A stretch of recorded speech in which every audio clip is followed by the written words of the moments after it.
This is CBC Vancouver News.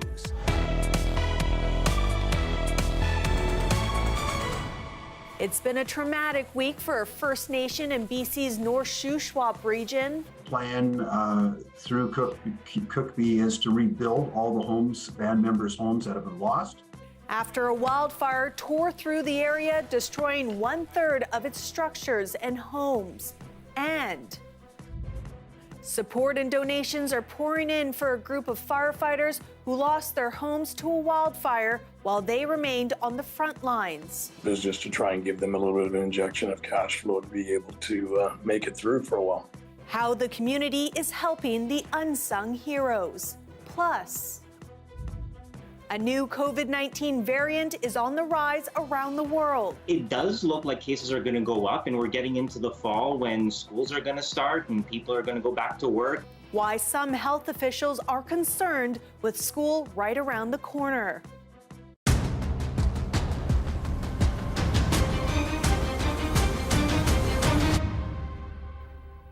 Good evening. Thank you for joining us. I'm Janella Hamilton. 9 days after wildfires started their destructive path through the Kelowna area, conditions continue to improve and more previously evacuated areas have reopened. Officials now say their focus is shifting from firefighting to recovery. You know, this incident will continue to transition. It's not the necessarily the difficult work of firefighting anymore for my fire department. It's, you know, we're starting to process all of the things that have happened to us. My focus now remains doing what I can to make sure that we get as many of you home and we support those who lost their homes. Lake Country is joining the city of Lake County, is joining the city with Kelowna is also lifting their evacuation orders by the end of tonight. They will turn into evacuation alerts. Officials say all but 7 of the 181 destroyed or damaged properties in the region are on the other side of Lake Okanagan. The hardest hit area, West Kelowna Estates and West Side Road, remain behind police barricades. Wildfire crews continue to fight the Grouse Complex fire, which is now mostly burning in the backcountry areas, but that could change with rising temperatures, possible thunderstorms, and wind in the coming days. Hundreds of evacuees in BC's central Okanagan are heading home today as fire crews continue controlled burns and more evacuation orders are downgraded to alerts. At least 900 people in West Kelowna were able to return to their properties yesterday. The CBC's Sam Sampson is there with the latest. Neighborhoods in the southern interior are opening up little by little, in some cases street by street. At this roadblock on this highway in West Kelowna, if you wanted to go this way, you can. That just opened up hours ago. But if you wanted to go towards inland, that's a no-go. So some people are even showing up and having to turn around because the instructions aren't clear.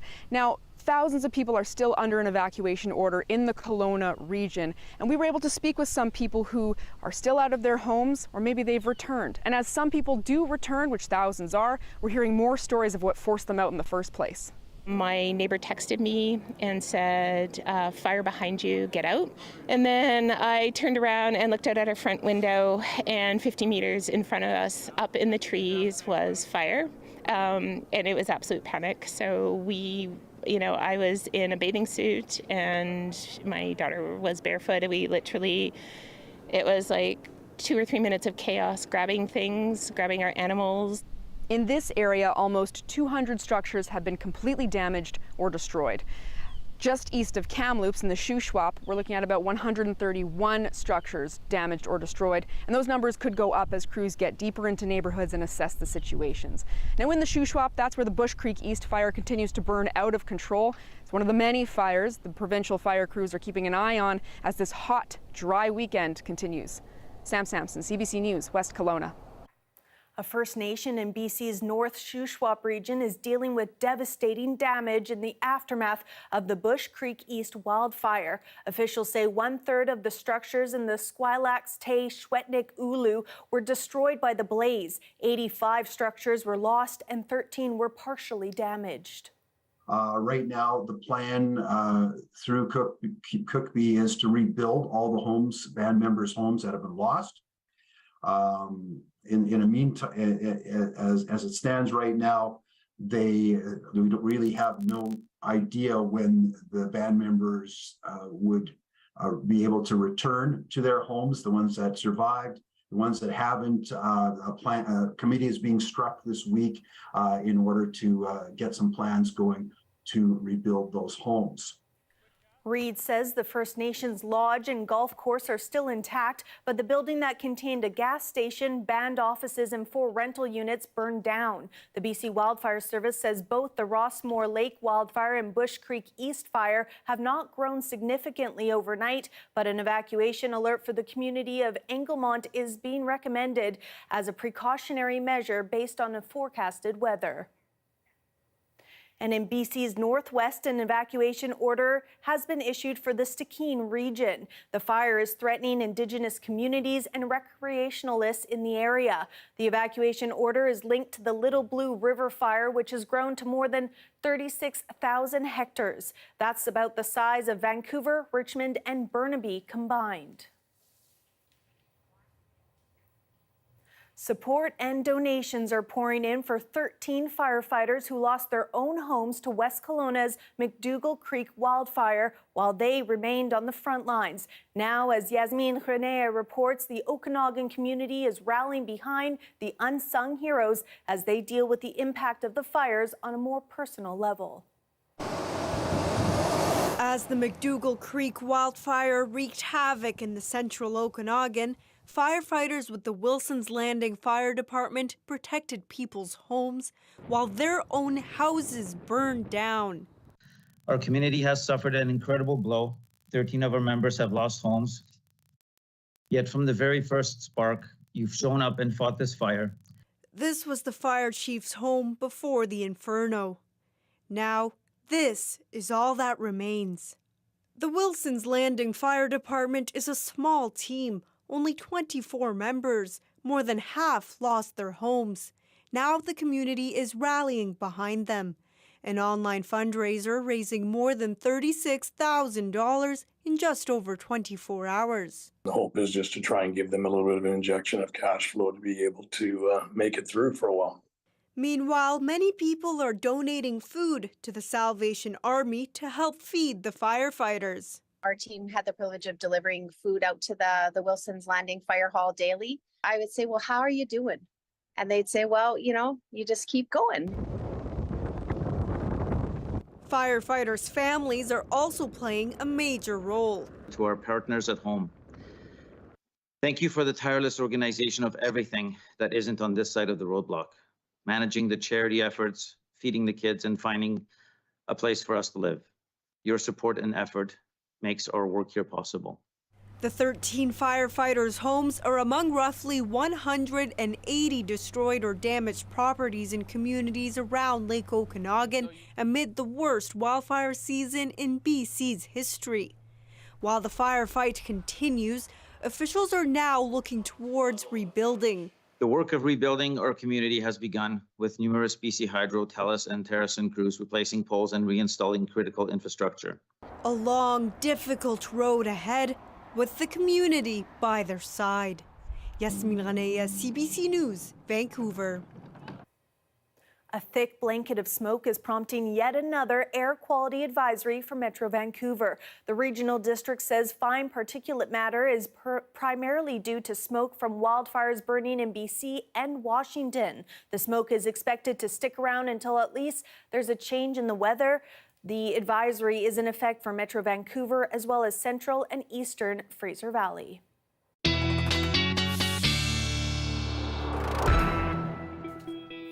All right, it is time now to take a look at your forecast. Let's begin with those current temperatures around the regions. As we can see, 22 in Terrace right now, 16 in Prince George, 18 in Williams Lake, Whistler sitting at 17 degrees right now.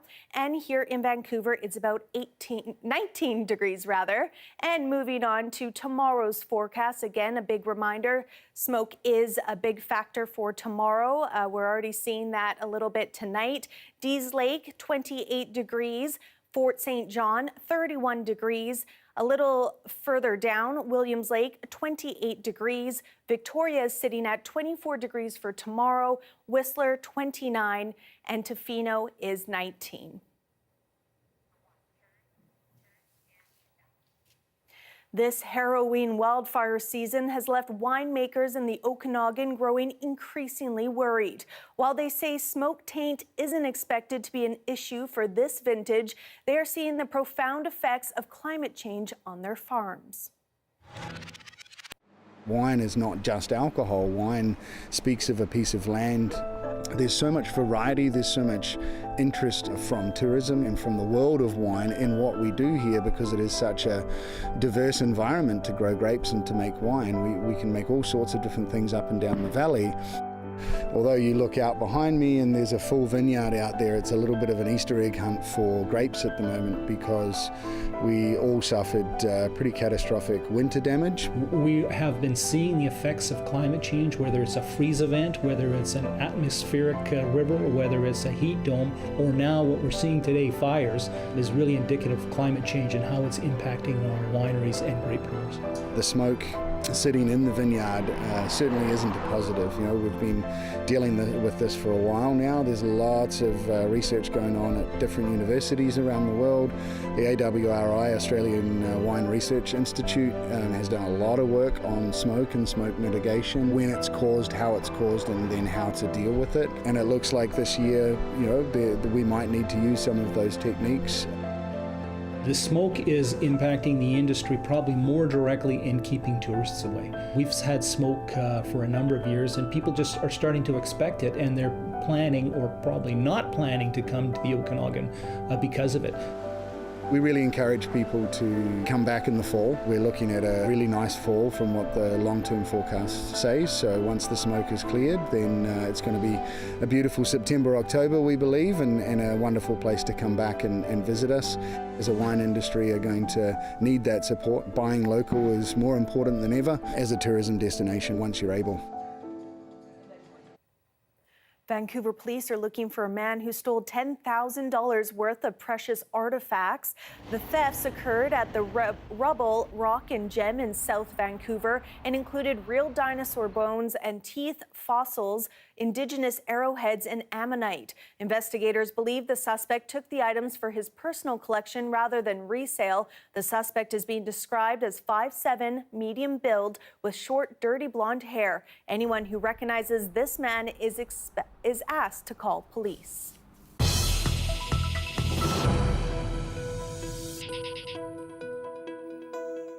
A highly mutated variant of the virus behind COVID-19 has popped up in multiple countries, but scientists aren't sure whether or not it will fuel a fall wave of infections or simply fizzle out. As Yasmin Gandam reports, with back to school around the corner, there are some concerns from health officials of another triple-demic on the horizon. There's a new COVID subvariant that's on the rise around the world. Though only a handful of samples exist, the new variant has emerged across several continents since it was first identified in late July. That, coupled with its unusually high number of mutations, has put some COVID watchers on high alert. It does look like cases are going to go up, and we're getting into the fall when schools are going to start and people are going to go back to work. BA 2.86 likely stemmed from BA 0.2, an Omicron descendant that helped spark a wave of infections in spring of 2022. So far, it's been identified at least 7 times in 4 countries, including Israel, Denmark, the US, and the UK, all in the span of mere weeks. There are no cases yet in Canada. This infectious disease specialist says so far he isn't too concerned. COVID hospitalizations are nothing remotely close to what they were in 2020 and 2021. Locally, a group of medical professionals are doing what they can to advocate for mandatory masking to be put back in place in BC. We know from last year's triple-demic that kids and schools were hit hard. And if really the goal is to keep kids learning in school, then we need to do everything we can to prevent virus spread, both of COVID and other airborne viruses this fall. With back to school on the horizon and the potential for another wave of flu, RSV, and COVID similar to what we saw last fall, there is a large concern in the health community. We can't afford to lose healthcare staff to long COVID or to COVID, and we cannot keep infecting patients presenting to the hospital. Health Canada says current treatment options available are effective, and they recommend getting another dose of the vaccine whenever eligible. Yasmin Gandham, CBC News, Vancouver. Hundreds of people crowded onto Granville Street today to enjoy downtown Vancouver's Street Festival. Just bring some good energy, bring a desire and a will to have safe fun, and join us. Like I said, over 30 performers, lots of live music, public disco, just so much to do. The Granville Street Block Party includes market vendors, arts and crafts, and interactive workshops for kids and kids at heart. If you missed it today, no worries. The festivities will be back on tomorrow afternoon with live performances by Missy D, Royal Academy of Punjab, and the Boom Booms.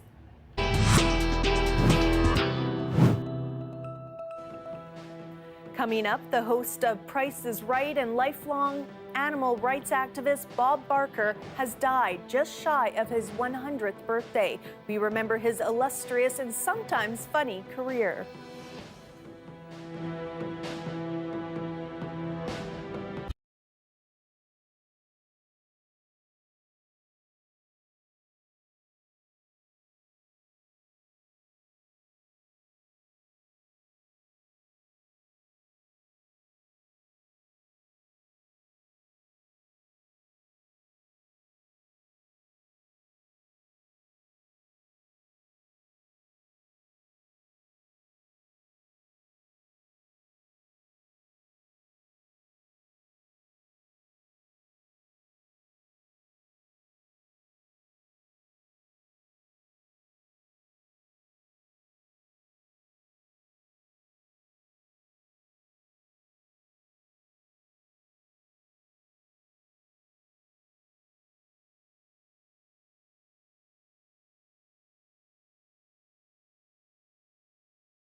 Residents remain on edge in the Northwest Territories with a major wildfire threatening the town of Hay River. Extreme high temperatures and strong winds yesterday created what's known as a blow-up event near the community. As Ithil Musa reports, the intense flames forced fire crews to retreat and all non-essential workers to evacuate. A wildfire rages across the West Channel dock near Hay River.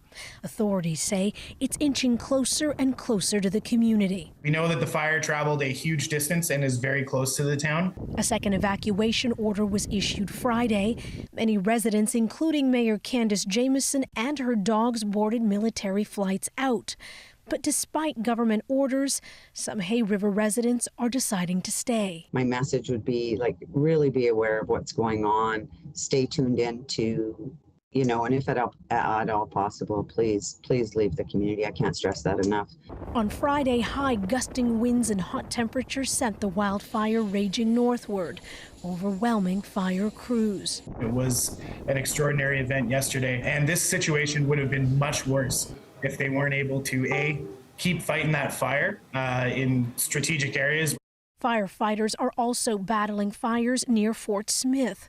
One resident who returned to volunteer after being evacuated to Edmonton says community members are rallying together to support emergency workers. You can really get the sense of, what does it mean to be living in the North. Everybody's helping everybody. It's a good spirit, despite, this really difficult time. And there's a lot of solidarity and helping. We are in a disaster that we've never seen before. The Premier of the Northwest Territories has been calling on the federal government for more infrastructure support. Today, she met with the Prime Minister, who was promising to do more. There's a lot to do, and we're going to keep being there with that.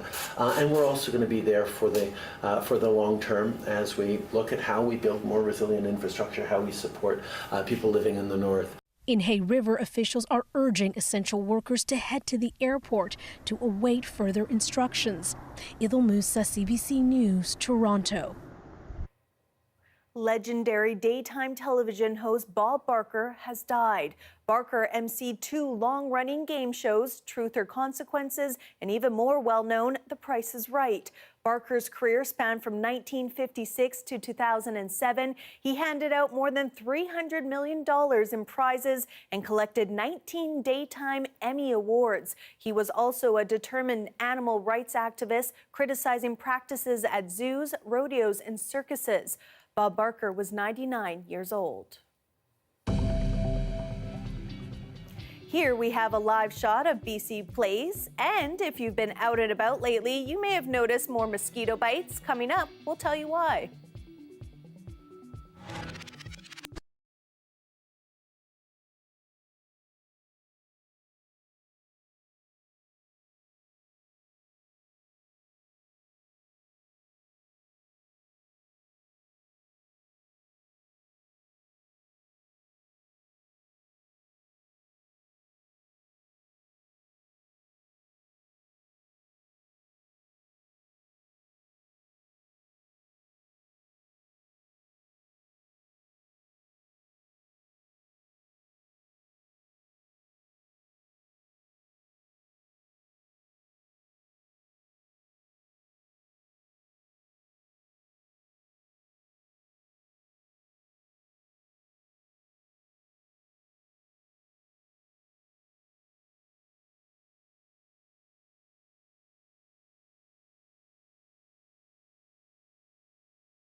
Land Back is a CBC original podcast where we uncover land theft in Canada and look at how Indigenous people are taking it all back.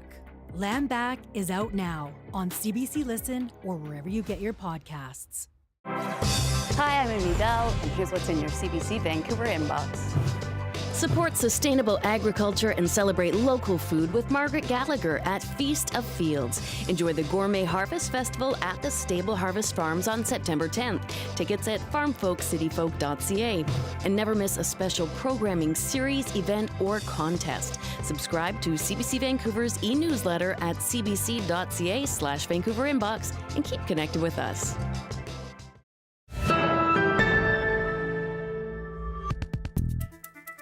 Well, if you've been getting more mosquito bites in Metro Vancouver recently, you're not alone. While the region enjoyed some reprieve from the blood-sucking insects because of dry weather, a UBC professor says recent rainfall has created the perfect environment for eggs to hatch. Take a look.